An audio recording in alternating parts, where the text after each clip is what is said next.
Hey guys, so last night I watched the pilot episode of the Michael J. Fox show, and today we're going to talk about that. Now this was one of the fall shows that I just thought I should watch it, you know, because you should never have an opinion about something unless you actually experience it. And so I sat down last night to watch it. I must say that I did enjoy it more than I thought I was going to. You guys know about me and comedies, and if you don't, let me explain that to you. I have a really weird sense of humor, like really kind of quirky and dark.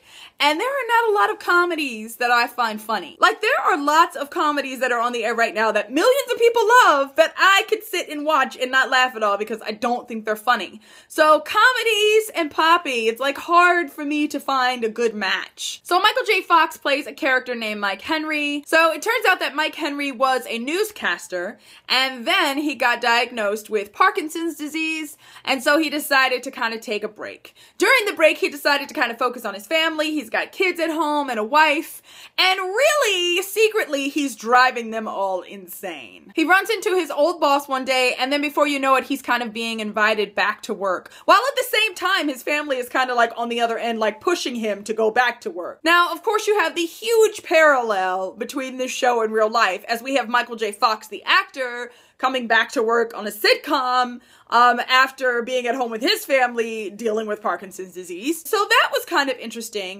Overall, I would have to say that I found the funny in the show more than I thought I was going to. There were definitely some chuckle-worthy moments, and it'll be interesting, I think, to kind of see where this show goes. I will say, though, that I don't think I'll be watching any more of this show, not because it's not funny or not good, but because it's just not a Poppy kind of show. But that doesn't mean that you won't like it, you guys. I feel like this show is going to appeal to a lot of people. It just wasn't my cup of tea. Okay, guys, that's it for me. Thanks so much for watching. Don't forget to subscribe.